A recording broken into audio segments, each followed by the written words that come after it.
answer, be it the body, gross or subtle, or any other form. Consciousness, just as it is, without any superimposed limitation, is all-pervasive, one without a second.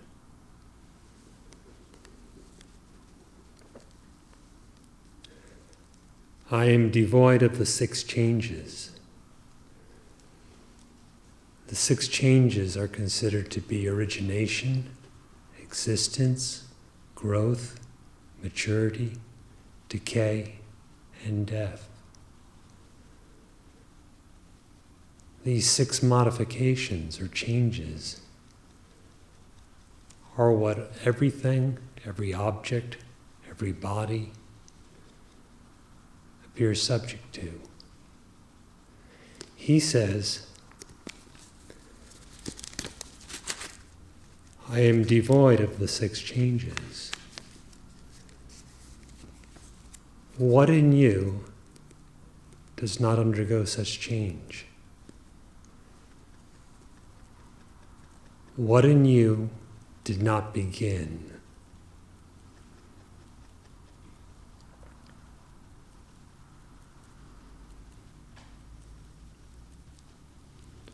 If there's origination at the beginning, there will be destruction at the end, with the changes of existing, growth, maturity, and decay in between. What in you had no origination? What in you does not become a thing or a body? What in you has not grown?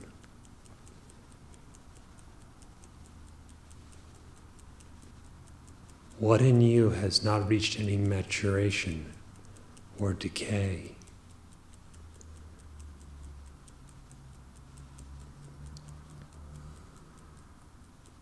You are not the body.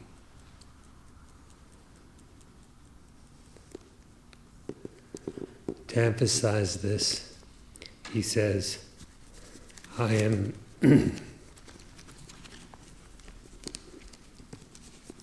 without the six sheaths. The six sheaths is a term used differently than Panchakosha, 5 sheaths, as is normally found in Vedanta teaching.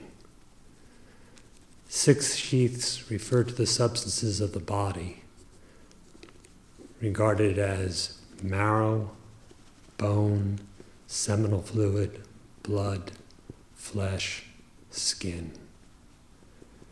In short, the components of the body. I'm not the body, and I do not undergo the changes of the body. This is the essential message to be grasped.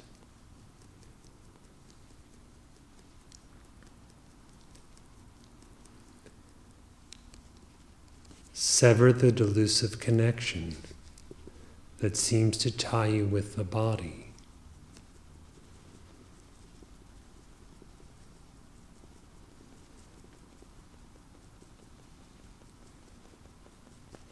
Inquire within yourself, who am I?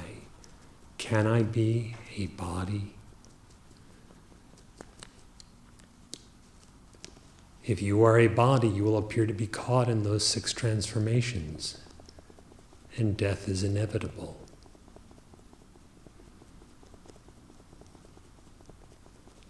But if you are not the body, what then?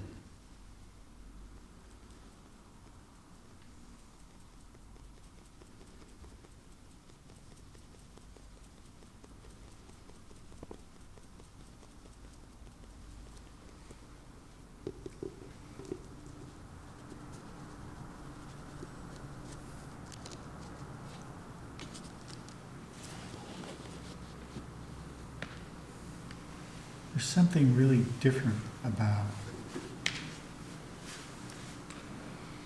the way my meditation or the way that I practice. And I'm not quite sure if I can describe it. But as I've been listening to what's being said, the experience comes to where there isn't anybody meditating anymore. There isn't any thought process about what's being said.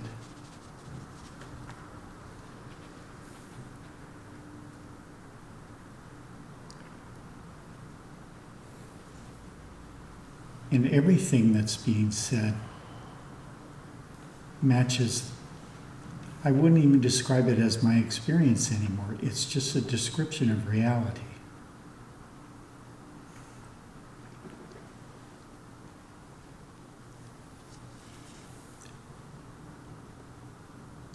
And that feels, I don't know, there's something different. It's like the meditation is so natural and, I would say, easy compared to the way I've meditated a lot before.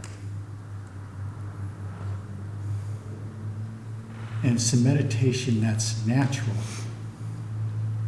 where what I thought I was doing meditating before was, I guess I was figuring out what was natural in the process.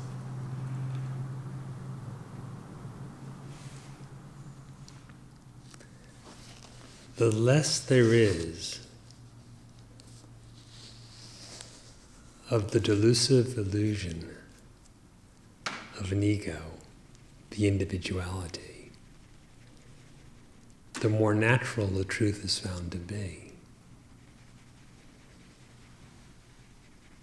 In the absence of individuality entirely, the truth is innate and self-evident, and without anything else whatsoever.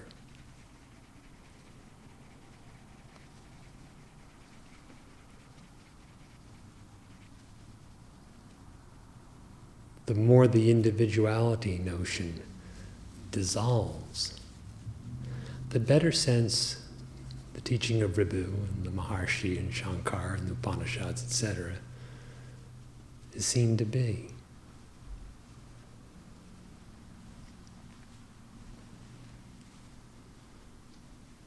They speak only of that which is the reality, clearing up some doubts here and there, should they arise.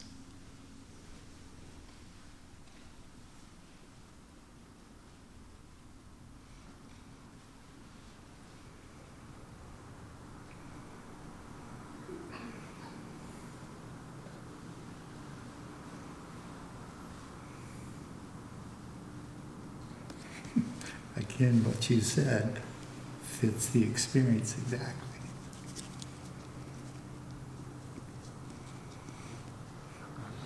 It's almost like there's nobody listening anymore, separate from what's being said. That's listening.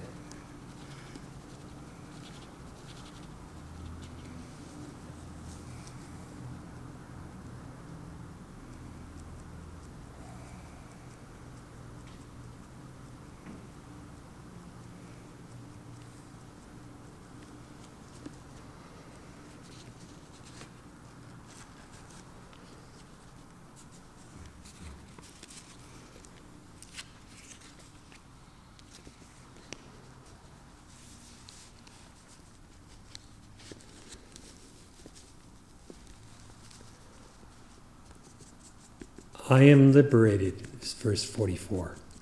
I am liberated from the group of 6 enemies. I am the inmost of the interior. I am without space or time. I am with the directions as my apparel, or clothed in space. I am liberated from the group of 6 enemies. The 6 enemies are those things that are said to disturb peace and spiritual progress. They are desire, anger, greed, infatuation, arrogance, and jealousy.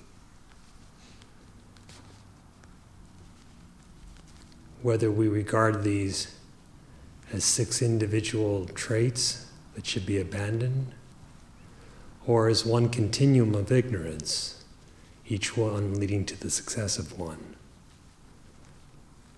One must be liberated from all that and find his nature, which is ever beyond that.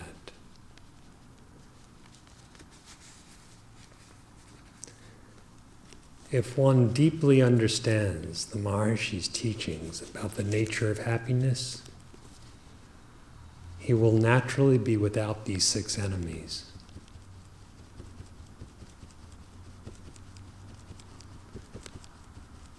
If he knows the nature of happiness, the source of happiness, he will not conjure up or become entangled in desire.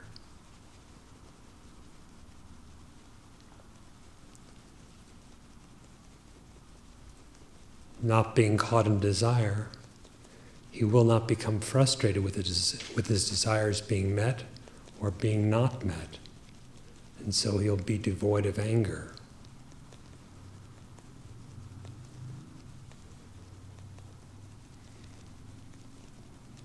Being free of those, knowing where happiness is, he most certainly will not be caught up in greed, with the delusive notion that happiness lies in objects.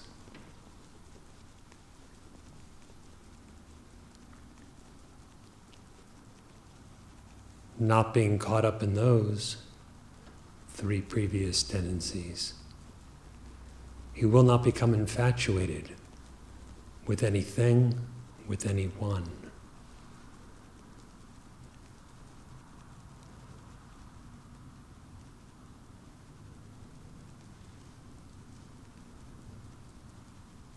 If a person does not understand the nature of happiness, he becomes subject to all these things. And his ego becomes way out of proportion. The proper proportion of the ego should be 0. But his ego inflates all out of proportion, he becomes arrogant. And being unhappy in his egotism, he becomes jealous of others. But if we know the source of happiness, the nature of happiness, we do not forge those chains of bondage. We do not create the enemies that would obstruct our own peace, our own happiness. Therefore, deeply determine with a complete certainty within yourself, where is happiness found? What is the nature of happiness?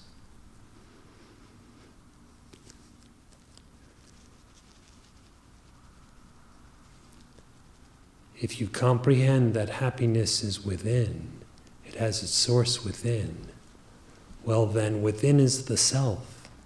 And what is the nature of the self or I? Pure consciousness, absolute being, which is perfect bliss.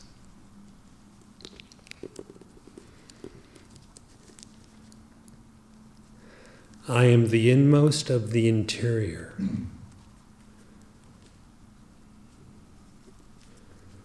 What is meant by inward? It does not mean within the body. The entire body is outer and is to be dispensed with as forming any part of your identity, as mentioned in the previous verse. What is inner? Can it mean inside your mind?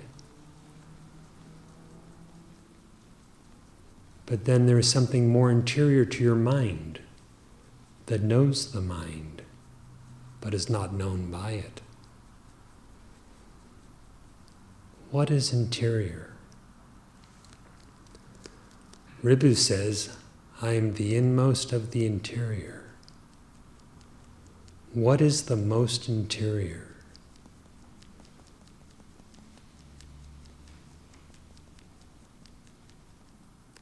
Whatever is most interior is completely non-objectified.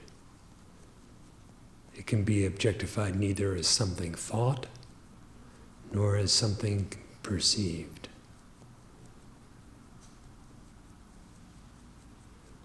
Interiorly inquire, search within yourself. What is the innermost? Finding that, know that to be I, and remain quite free of misidentification with anything else whatsoever.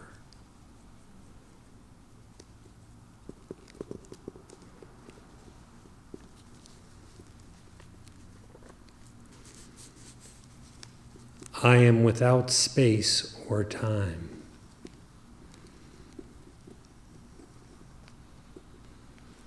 In Saddarshanam, Sri Ramana says, if we are bodies, we are in space and time.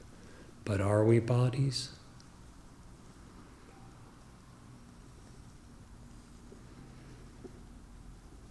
If we are not bodies of any kind, if we have no form, yet are entirely real, then we are timeless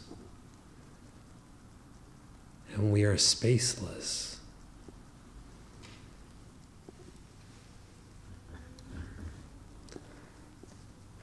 Just as the time and the space that appears in a dream does not actually measure your consciousness, likewise the time and space of this waking state universe.